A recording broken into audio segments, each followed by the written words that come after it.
Hello and welcome. People's Democratic Party disqualifies 2 of its presidential aspirants, leaving 15 aspirants in the race for the party's ticket.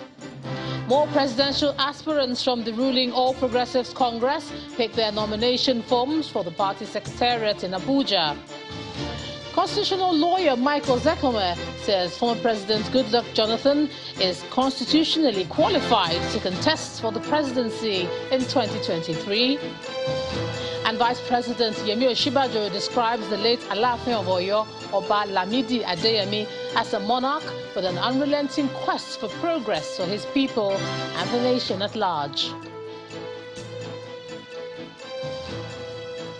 On business news tonight, International Monetary Fund warns Nigeria and other sub-Saharan countries of hunger-related social unrests as direct impact of Russia-Ukraine conflict, says inflation, rising debt poses a major threat to economic growth in the region. On sports news tonight, a British court sentences former German tennis star Boris Becker to 2.5 years in jail after he was found guilty of charges relating to his 2017 bankruptcy. And from Abuja, APC National Chairman Abdullahi Adamu says the party is yet to decide on zoning for its presidential ticket as President Muhammadu Buhari receives the party's candidate for the Ekiti governorship election.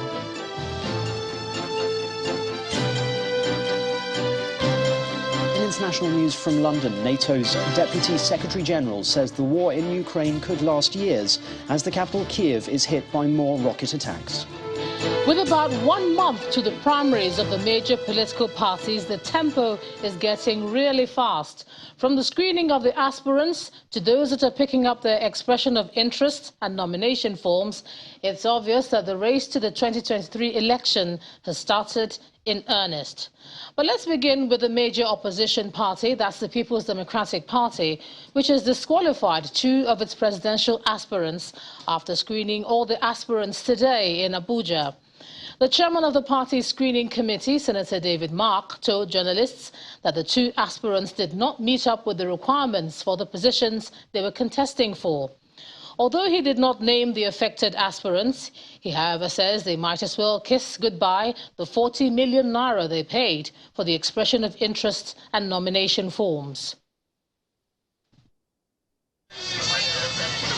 One after another, 17 presidential aspirants on the platform of the People's Democratic Party, PDP, arrive at the party's legacy house for screening. The exercise is chaired by former Senate President David Mark. He tells journalists after the screening that 2 aspirants have been disqualified. We screened 17 aspirants, which is quite a number. We cleared 15. 2 have not been cleared. Now, don't ask me those who have been cleared and those who have not been cleared, because I won't tell you. We haven't released the result to them. Some of the aspirants who spoke on the sideline have divided opinions on the issues of zoning and consensus candidacy. I am for zoning, and I believe the best thing this party can do for posterity, for tomorrow, so as not to cause confusion. The president of Nigeria currently is from the north. It's not a party affair, it's president of Nigeria. He's in the north now, he must come to the south. The party has a process of emergence of a candidate through the primaries, but what we did in the consensus, it is not a new one.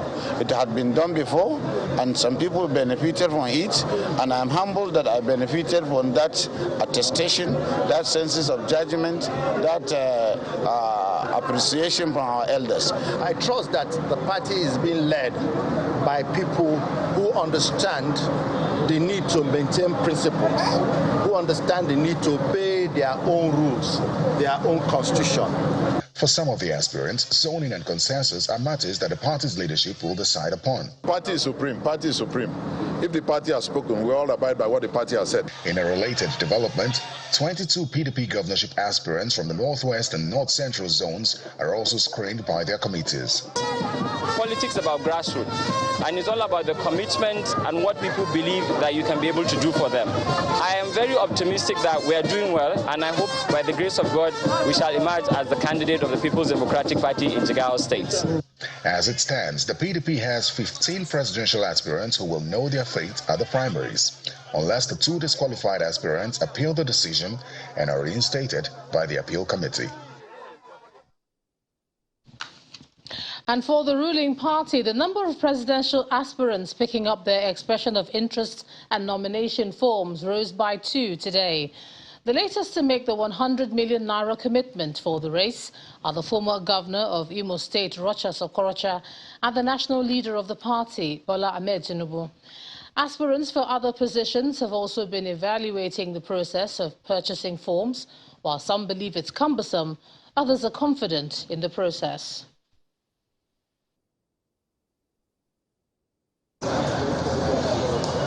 The All Progressives Congress, APC, has its job cut out for it as the number of heavyweight presidential aspirants contesting under the party continues to increase. While some supporters of the national leader of the party, Senator Bola Tinubu, have vowed to vehemently resist any consensus agreement, the former governor of Imo State, Rochas Okorocha, says none of the other aspirants contesting for the ticket of the party is as capable as he is to solve the economic challenges of the country. Of course, it's obvious there can be no consensus. We want a real contest. Let the popular candidate emerge, the one that can win for the party. We are ready for the indirect primaries. If you want to use delegates, we are very much prepared. And I think that's the best method to use. But if we want direct primaries, we are also at home with that. The consensus, I believe, will not work. I have a compassionate heart, and I do care for this nation. So we need to create wealth. We need to engage the youths. We need to make sure that our young men and women are kept busy in the productive sector of our economy. Meanwhile, aspirants for various elective positions talk about their experiences in purchasing the forms. Very easy as far as I've experienced here today. I think it's by and large a very smooth process. I believe that it looks like systems and structures have been put in place for all candidates to have a free and fair level playing ground. The aspirant contesting for the Nasarawa West senatorial seat has a message for the Independent National Electoral Commission, INEC. For now, it is obvious that I have picked up for the 2023 general elections. As far as the likely by-elections that we are expecting is concerned, nobody can say or do anything unless and until INEC comes up with the modus operandi of that by-election. In the coming days, it is expected that more high-profile personalities within the party, like Vice President Professor Yemi Osinbajo and the chairman of the Nigeria Governors Forum and Ekiti State Governor Kayode Fayemi, will also purchase their forms. Daily Omoyeni, Channels Television News. Meanwhile, former Senate President Ken Nnamani has joined the list of those angling to pick the presidential ticket of the All Progressives Congress. According to him, his decision to join the race is in response to the imperative to provide competent and courageous leadership that will lead Nigeria out of its current difficult moments. The former Senate President is also banking on his experience at the National Assembly to take Nigeria out of the woods. Okay.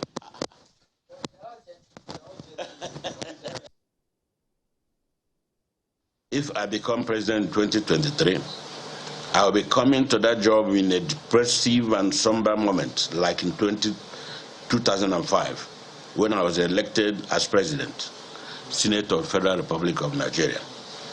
We recovered the institution of legislature from the perception of corruption and instituted procedures that defeated corruption and made National Assembly an exemplar of excellence. I believe we can do it again. I'm in the race to solve Nigerians' problems, just as I did as head of the National Assembly. In 2023, we need a leader who knows how to walk across the divides and lead a coalition for competent and dedicated Nigerians to lay foundations for social stability and prosperity. In 2023, we will need Eken Namani to help unite Nigeria, deepen democracy, and rebuild the social and economic infrastructure of sustainable development based on production and fair distribution. And staying with the APC, the Minister of Transportation and the presidential aspirant Rotimi Amechi says there's need to focus on electing a vibrant and experienced candidate like him as the next president of Nigeria in 2023. He made the comment while speaking in Lagos State during his consultation visit to Governor Babajide Sanwo-Olu at the State House in Lagos.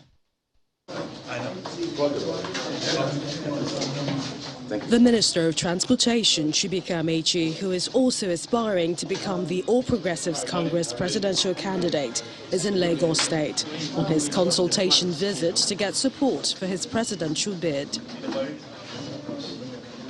He meets with some of the APC members at the party secretariat in Ikeja to strategize on how to get the #1 seat.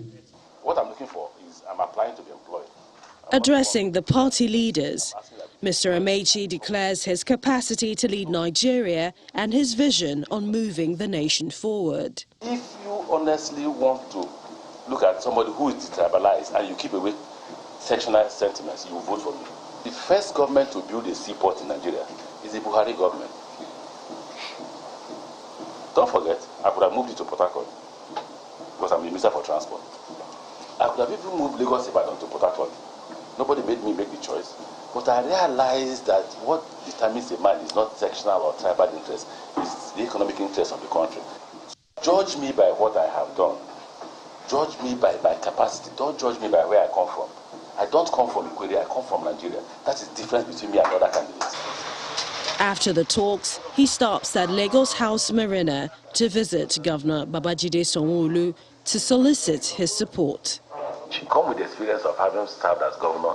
I come with the experience of having served as speaker. I know what the parliament talks about. I know how it is to maneuver in the parliament and get your bills out. You cannot govern this country if you don't know how to manage the National Assembly to help you in what pursuit, the things you're pursuing.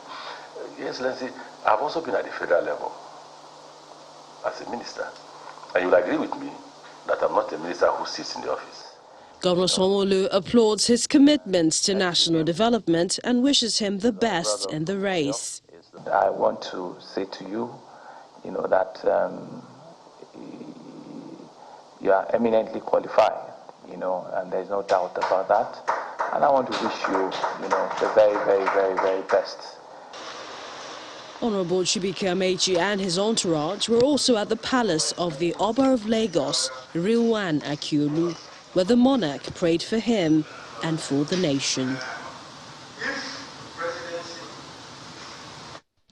A day after human rights lawyer Mr. Femi Falana said former President Goodluck Jonathan is not qualified to contest the 2023 election, another legal practitioner, Mr. Michael Zekome, has given another perspective to that argument. The constitutional lawyer says the section they are relying on is Section 137, subsection 3 of the said fourth alteration to the 1999 Constitution, which provides that a person who was sworn in to complete the term for which another person was elected as president shall not be elected to such office for more than a single term. In his words, the case of Jonathan running had been challenged in Syracuse Njoku versus Goodluck Ebele Jonathan, 2005. In that case, the Court of Appeal, Abuja Division, held that President Goodluck Jonathan had only taken the oath of office once and therefore upheld his eligibility to contest the then Nigeria's presidential election slated for March the 28th, 2015. According to him, the Intermediate Court held that the oath of office President Jonathan took in 2010 was merely to complete the unexpired tenure of late President Umaru Yar'Adua, who had died while in office as president. He adds, the Intermediate Court held that the oath of office President Jonathan took in 2010 was merely to complete that tenure. According to him, the truth of the matter is that the antagonists of Jonathan running in 2022 is their strange line of argument are mainly relying on the above section. They've probably not adverted their minds to the provisions of Section 141 of the Electoral Act 2010 as amended and Section 28513 of the same fourth alteration to the 1999 Constitution as amended.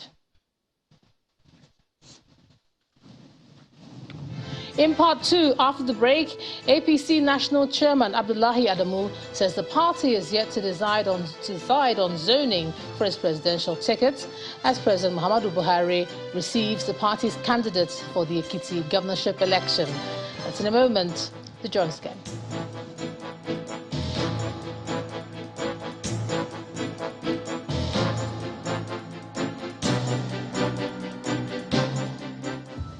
Welcome back. If you've just joined us, you're watching the news at 10 on Channels Television, coming to you live from Lagos. A reminder of our top stories. People's Democratic Party disqualifies 2 of its presidential aspirants, leaving 15 aspirants in the race for the party's ticket. More presidential aspirants from the ruling All Progressives Congress picked their nomination forms from the party secretariat in Abuja. Constitutional lawyer Mike Ozekome says former President Goodluck Jonathan is constitutionally qualified to contest for the presidency in 2023. And Vice President Yemi Osinbajo describes the late Alaafin of Oyo, Lamidi Adeyemi, as a monarch with an unrelenting quest for progress for his people and the nation at large.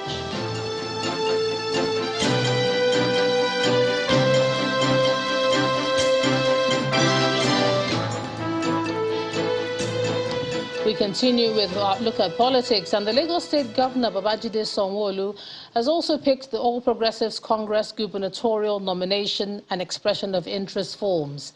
The forms were picked on his behalf at the APC's National Secretariat in Abuja by a member of the House of Representatives representing Ikeja Federal Constituency, Honorable James Faleke. The governorship expression of interest and nomination forms were presented to Governor Sanwo-Olu at the Lagos Governor's Lodge, Asokoro, Abuja, by the Chief of Staff to the Governor, Mr. Tayo Ayinde. Tributes have continued to pour in for the late Alaafin of Oyo, Oba Lamidi Adeyemi. The Vice President, Professor Yemi Osinbajo, is the latest dignitary to visit the ancient town to express his condolences to the family of the Alaafin. Professor Osinbajo, who extolled the virtues of the late monarch at the palace, described him as a national hero who was a true monarch in every sense of the word. So that generations to come will benefit from his deep knowledge and will benefit as well as other senior. I want to say that Kabiyesi was in the mold of a philosopher king, a person, a king, a man of great intellect and depth. He was not just a king, he was a philosopher as well. As a matter of fact, one of the very important contributions that he made to the constitutional history of Nigeria and Africa is his assertion that concepts of the rule of law and separation of powers, which was made popular by the likes of Dicey and Montesquieu, was actually birthed by the system of government in Oyo State. Many times when Kabiyesi spoke, he did not speak from just an opinion. His opinions were well researched, well thought through, and you could tell that he had argued with himself before arguing with you, because his opinions were always so well expressed, so well thought and reasoned, that you had no choice but to come up with much better argument if you were even going to have any chance at all of participating effectively in the conversation. So Kabiyesi was the most erudite person. One of the things that you came away with every time that you met Kabiyesi is that this is one of the foremost intellectuals that our society has produced, but he has been tucked away by the monarchy.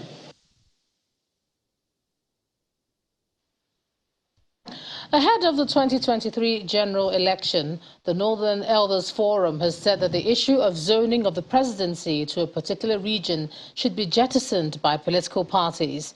The NEF says this is in line with the tenets of democracy, which allows for the people to freely vote for the candidates of their choice. The forum says that the issue of zoning or power shift is dead and buried, insisting that candidates should be allowed to contest elections on the basis of merit and competence and not where they come from. The convener of the Northern Elders Forum, Professor Ango Abdullahi, who made the pronouncement during a meeting with a coalition of northern groups in Zaria, Kaduna State, says the forum will not be supporting any zoning arrangement for the next presidency in next year's general elections on the basis that it negates the standard norms of democracy. Let's cross over to Abuja now, and here's Gloria Umezoke. Gloria? Hello, Ijoma. Good to see you. Here, the national chairman of the All Progressives Congress, Abdullahi Adamu, says the party has not yet taken a decision on the issue of zoning of its presidential candidate for the 2023 election. Mr. Adamu told State House correspondents after a meeting with President Muhammadu Buhari that the decision on which part of the country should produce the party's flag bearer was beyond him.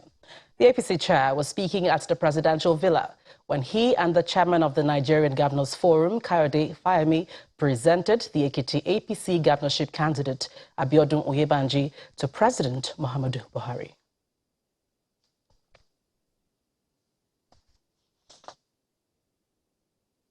It's about 7 weeks to the June 18 governorship elections in Ekiti State, and out of about 16 candidates from various political parties vying for the seat, the national chairman of the APC, Abdullahi Adamu, who arrives the presidential villa, believes the ruling party's candidate will emerge victorious.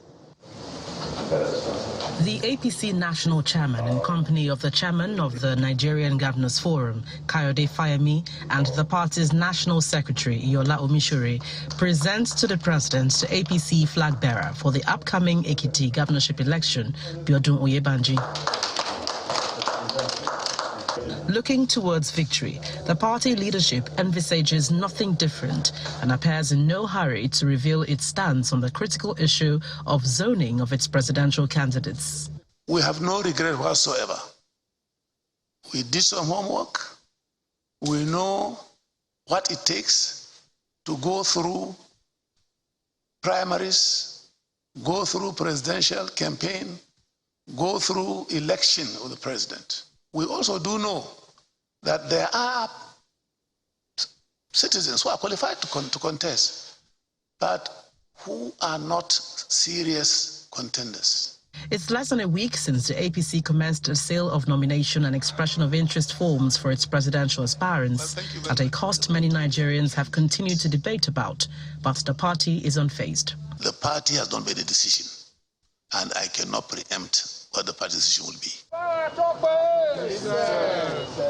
Hours after, the president receives another visitor, the Oba of Benin, Oba Ewore II.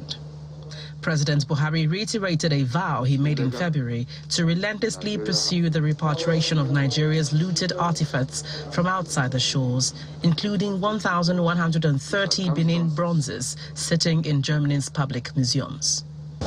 Part of the success story is the return by the University of Cambridge and the University of Aberdeen, both in the United Kingdom, of the two very important Benin bronzes that are being presented to me today.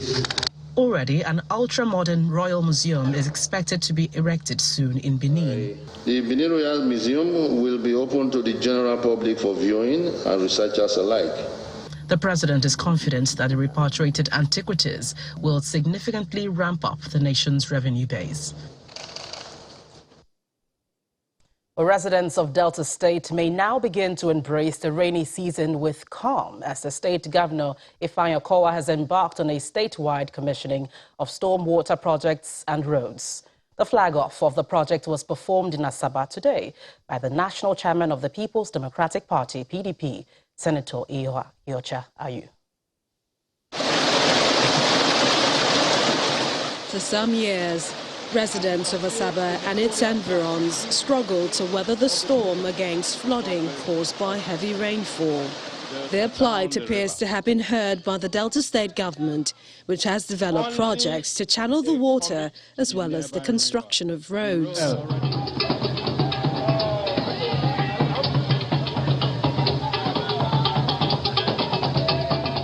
Dancing residents welcome Governor Ifeanyi Okowa and his guests, the national chairman of the People's Democratic Party, the minority leader of the House of Representatives, as they arrive at the venue to formally commission the project.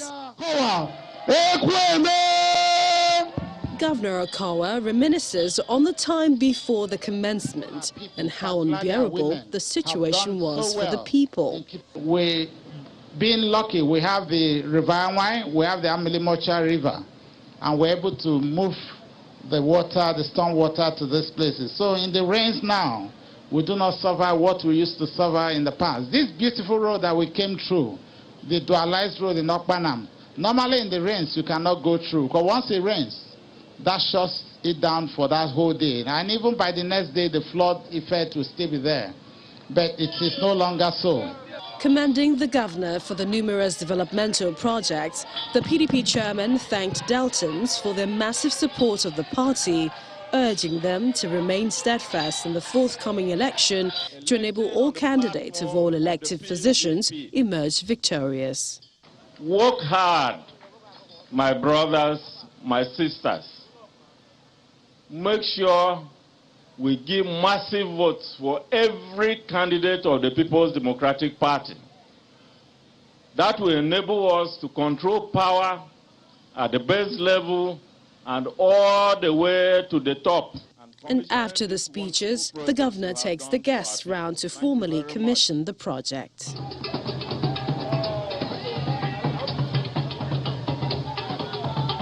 This commissioning is a signal by Governor Okowa that by the end of his tenure, the people of Delta State will look back and smile. Well, still ahead on the news at 10, International Monetary Fund warns Nigeria and other sub-Saharan countries against hunger-related social unrests as a consequence of Russia's invasion of Ukraine. That's in business news. Hey, Johnson.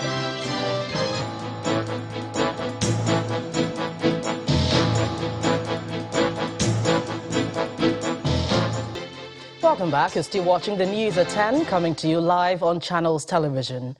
With 2 days left in the month of Ramadan, the Sultan of Sokoto, Mohammed Saad Abubakar, has directed Muslims in the country to look out for the crescent moon of Shawwal 1443 after Hijrah on Saturday, the 30th of April 2022. The directive is contained in a statement by the chairman of the Advisory Committee on Religious Affairs in the Sultanate Council, Wazirin Sokoto, Professor Sambo Wali Junaidu. Professor Junaidu says if the moon is sighted, the information should be forwarded to the nearest district or village head for onward communication to the Sultan. Well, that's it from the nation's capital. It's back to you, Ijoma. Thanks a lot, Gloria. Over 500,000 direct and indirect jobs have been created by First Bank PLC through its agency banking initiative in the last 4 years, with 5 billion naira paid to its bank agents within the same period. And that's according to the bank's chief executive officer, Mr. Adesola Adedunton, who was speaking during an awards ceremony organized by the African Leadership Organization in Abuja. He explains that over 35 million money agents residing in rural areas are the beneficiaries of the scheme. Please, you might be seated. Top executives across Africa, the United States of America, business executives and members of the judiciary have converged on this hall to discuss strategies to harness the potential of Africa through its vast human and natural resources. The event, which is organized by the African Leadership Organization, hopes to bring some level of answers to how African leaders can address the challenges confronting the region. At the heart of the African Leadership Organization is our passion for the progress of our continent and for the progress of all Africans and people of African descent, tirelessly showcasing African opportunities and African excellence to the world. A convener of all stakeholders as such in this room today demands that our focus be shifted from discussing a global cooperation for building back better to one actually centered around policies, laws, justice, integration, and cooperation necessary for building a strong, resilient, and sustainable interlinked economy. For over 28 years of its existence in Nigeria and other parts of the world, officials of the First Bank PLC speak of how they've been making their contributions towards creating socio-economic development through the empowerment of people, especially those at the grassroots. We launched what we call a very ambitious agency banking value proposition. We name it First Bank, First Money. And today we have about 170 First Money agents across the nooks and crannies of Nigeria.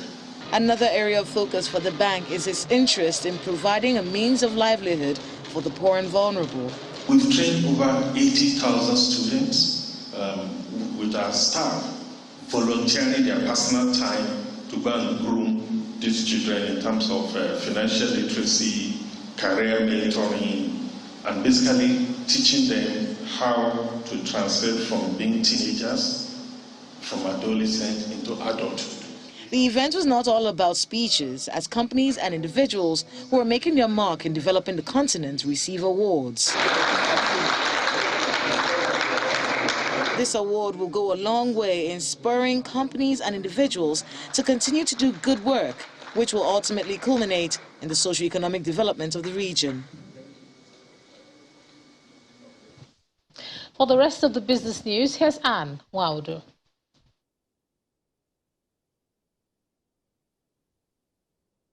Banking, so easy, so simple. Dial *894# now to experience it. You first, First Bank.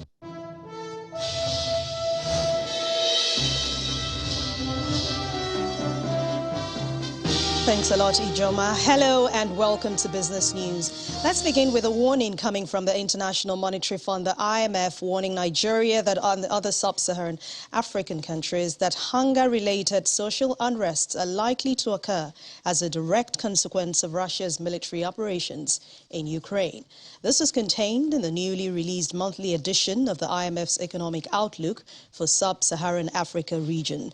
The International Finance Institution also mentions that inflation, insecurity, and low rate of COVID vaccinations may threaten Nigeria's growth. The IMF also had recently upgraded its growth forecast for the country's economy to 3.4% for this year. Sources at the Organization of Petroleum Exporting Countries, OPEC, says the cartel and its allies known may stick to existing deals and agree another small output increase for the month of June at their next meeting on May the 5th. Last month, OPEC Plus agreed to stick to the existing agreement of a 5% output increase, continuing its firm stance on the output held since December 2020. That also comes as the United States announced the largest ever release from its strategic petroleum reserve. Meanwhile, oil prices have extended their gains for the fourth day today, with international price Brent crude futures settling at 1.6% higher at $109.34 a barrel, as fears over Russian supply disruption outweighed concerns over the COVID-19 lockdown in China, and that's the world's biggest crude importer. The federal government has shortlisted preferred bidders for the 12 federal highways put up for concession. They include the Africa Finance Corporation, Motor Angel Consortium, Africa Plus Partners Consortium, among others. The 12 highways, which represents 5.6% of Nigeria's 35,000-kilometer federal highways, include Benin-Asaba, Abuja-Lokoja, Kano-Katsina, Onitsha Owerri, Aba, Shagamu Benin, and Abuja Kefi Akwanga highways. Others are Kano Meduguri, Lokoja Benin, Enugu Port Harcourt, at Ilori Jeba, Lagos Ota Abeokuta, and Lagos Badagry Seme border. And to some company news now, multinational telecoms giant Airtel Africa says that its subsidiary, that Smart Cash Payment Service Bank Limited, today received final approval for the Central Bank of Nigeria for the full payment service bank license. A statement from the company says the license will enable it to deliver a full suite of mobile money services, and it will reach millions of Nigerians that do not currently have access to traditional financial services in the country. Meanwhile, the telco says that more details regarding the commencement of its payment service bank operations will be presented in its full year results announcement, which is due next month. The domestic stock market has ended the last trading day in the month of April stronger in the green, marking one of the best performances so far in the month. Laddie Williams has more.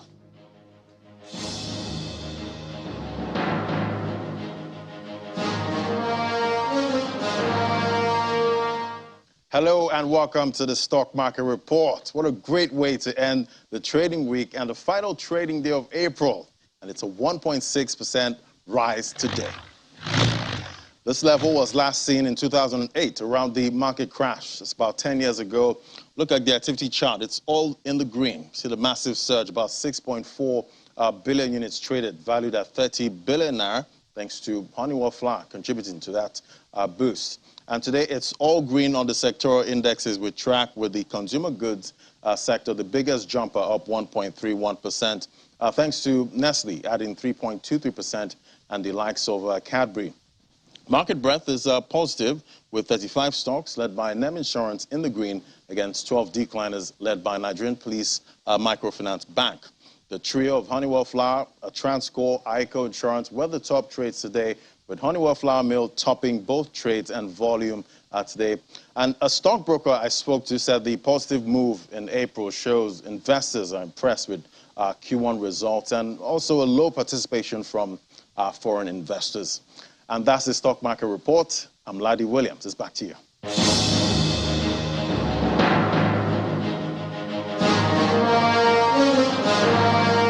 Thanks a lot, Laddie. Now, outside our shores, the Eurozone's inflation rate has hit a record high for the 6th consecutive month, raising further questions over how the European Central Bank will react to this. According to preliminary estimates of Europe's Statistics Office released today, the headline inflation of 19 member regions reached 7.5% in the month of April, and that's up from 7.4% recorded in March, which is largely due to rising energy prices, which rose by 38%. The latest inflation reading is coming amid concerns about the ongoing war in Ukraine and the subsequent impact on Europe's energy supply and how this could affect the region's economy. And that's business news for tonight. Thank you for watching. I'm Anne Nwawodo. Have a wonderful weekend and a long one. It's back to you, Joma. Banking, so easy, so simple. Dial *894# now to experience it. You first, First Bank. Thanks a lot, Anne. The federal government is set to launch and implement the Program of Action Framework under the African Peer Review Mechanism. According to the National Coordinator and Chief Executive Officer of the African Union Development Agency, Gloria Akubundu, the recommendations in the document address issues of improving governance in all sectors of the country, including tackling insecurity. Were a way to deal with the security challenges, a way to deal with the unemployment, policies that can enhance economic growth, policies that can enhance, government can adopt to enhance development, address education lapses, address out-of-school children, address public-private sector partnership, address infrastructure, aviation, name it.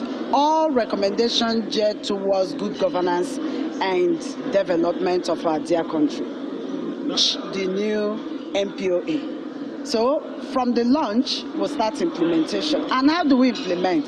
It cuts across public and private sector. It's a policy, it's a framework that we need to, after adoption, we go into action. So if we follow the action plan, that we address all need to be addressed, improve what needs to be improved, consolidate the gains, and then at the end of the day, give us good governance and the Nigeria we all desire to have. Definitely, President will launch it before the end of his tenure. It's his baby. He started it. He has made a lot of commitment to it. So we are looking at, with his approval, probably between July, August, Nigeria will launch their second program of action document and the framework, including the M&E monitoring and evaluation framework. All will be embedded into it. As heavy fighting continues in eastern Ukraine, the North Atlantic Treaty Organization says the war could last for years. According to the Ukrainian officials, Ukraine has taken serious losses in the latest bombardment of the Donbas region, but Russian casualties have been colossal. For more international news, here's Simon Puzzi with Around the World in 5. Good evening and welcome to the Channel Studios here in London with your international news around the world in 5. NATO's Deputy Secretary-General Mircea Giona says it could be years before the Ukraine war is over. It comes as Kiev was targeted once more in strikes. Ukrainian officials said 2 Russian missiles had struck the capital, with a journalist at Ukraine's Radio Liberty killed in the strike. Kiev Mayor Vitaly Klitschko said Kiev remained a target for Russian forces and there was a risk of further attacks. Kiev is still a dangerous place, and Kiev is still the target of Russians. Yes, of course, the capital of Ukraine is a goal, and they want to occupy it. They doesn't have a chance to do that. Thanks for Ukrainian forces, for Ukrainian soldiers. Meanwhile, President Volodymyr Zelensky has accused Russia of trying to humiliate the United Nations, whose president was meeting him in the Ukrainian capital at the time. Antonio Guterres called for a ceasefire and restoration of peace in Ukraine while meeting the president. The position of the United Nations is clear. As I said in Moscow, Russia's invasion of Ukraine is a violation of its territorial integrity and of the Charter of the United Nations.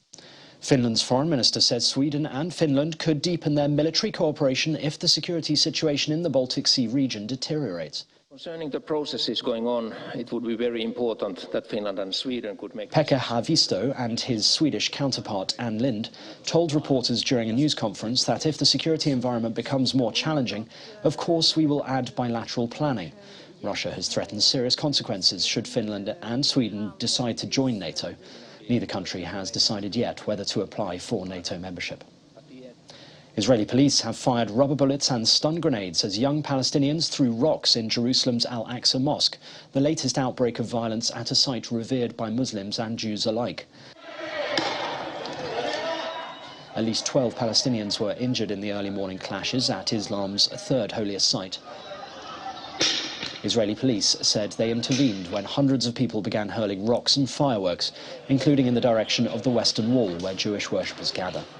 There were almost daily confrontations at the mosque this month when Ramadan overlapped with the Jewish celebration of Passover, which brought hundreds of thousands of Muslims and Jews to the heavily policed compound in the Old City. A UN refugee agency report says that more than 3,000 refugees, migrants and asylum seekers died or went missing last year while trying to reach Europe via Mediterranean and Atlantic Sea routes. More than 3,000 people have died or gone missing while attempting... The UNHCR's Shabir Montu told a news briefing in Geneva the 2021 figure represented nearly twice the number of lives lost in the previous year. Of the 2021 total, 1,924 people were reported dead or missing on the central and western Mediterranean routes. An additional 1,153 were reported dead or went missing on the northwest African maritime route to the Canary Islands. China's capital, Beijing, has closed more gyms, malls, cinemas and apartment blocks on Friday, with authorities ramping up contact tracing to contain a COVID-19 outbreak. It comes as there's growing anger to lockdowns in Shanghai, where people have been banging pots and pans in the evening. Some residents have been under strict lockdown for 5 weeks, and many have struggled to access food supplies. Kenyans have queued for hours to attend the memorial service for the late President Mwai Kibaki. They began streaming into the venue at dawn, and there were long queues as people lined up to enter the Nyayo National Stadium. Mr. Kibaki died last Thursday, aged 90. He was Kenya's third president after independence from British colonial rule in 1963. He served 2 terms from near the end of 2002 to 2013. And the British comedian and actor turned US talk show host James Corden has announced he will be leaving the Late Late Show next year. I've decided to sign for 1 more year on the show, and that this will be my last year. He made the announcement during a recording of the CBS Network's show in Los Angeles. Corden, best known in the UK for the TV series Gavin and Stacey, has hosted the US-based talk show since 2015. He took over the role of hosting the late-night talk show from comedian and actor Craig Ferguson in 2015. And that's your international news around the world in 5. Now back to the Channel Studios in Lagos. Thanks a lot, Simon. Let's look at some sports. Here's Ayotunde Balogun.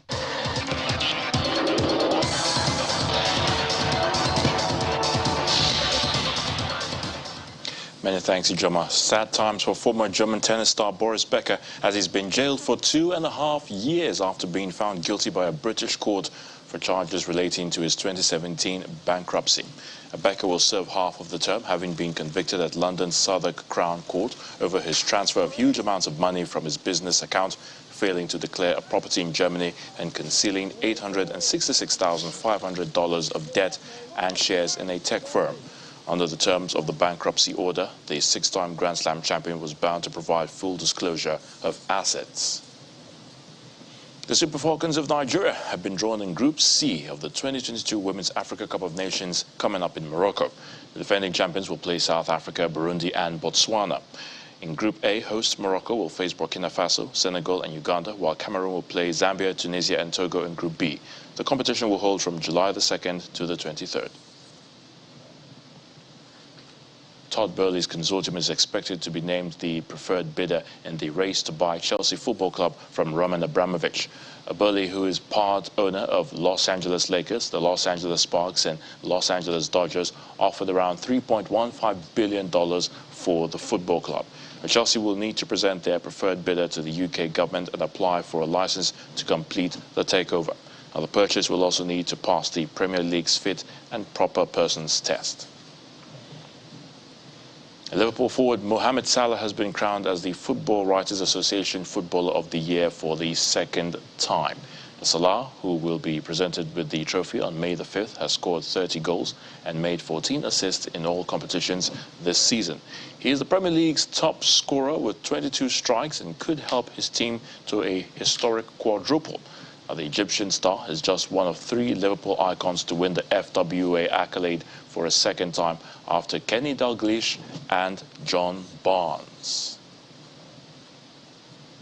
In Old Trafford, Manchester United interim manager that is, Ralf Rangnick, has been named Austria head coach. Rangnick will still take on his consultancy role with Man United as planned at the end of this season. The 63-year-old German has signed a 2-year deal with Austria and will join up with them after the Premier League season ends in May. Austria have been without a head coach that is, since the resignation of Franco Foda in March following their failure to qualify for this year's FIFA World Cup. I'm Ayotunde Balogun. That sports news is back to you, Joma, for the rest of the news at 10.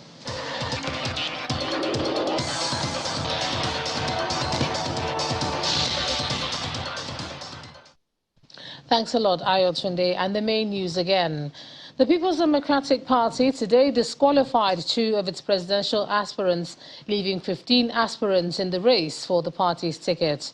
The chairman of the party's screening committee, Senator David Mark, who announced the decision at the end of the screening exercise, said the aspirants will also forfeit the 40 million naira paid for the expression of interest and nomination forms.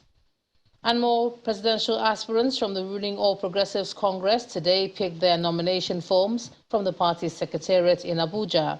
Some of the candidates who picked their forms and paid the 100 million naira fee today include former Imo State Governor Rocha Sokorocha and the national leader of the party, Senator Bola Ahmed Tinubu. And NATO's Deputy Secretary General today said the war in Ukraine could last for years as the capital Kyiv was hit by Russian bullets. And that's the news at 10 tonight. Thanks a lot for staying with us. I'm Ijoma Onyato. It's a long weekend. Enjoy it and good night.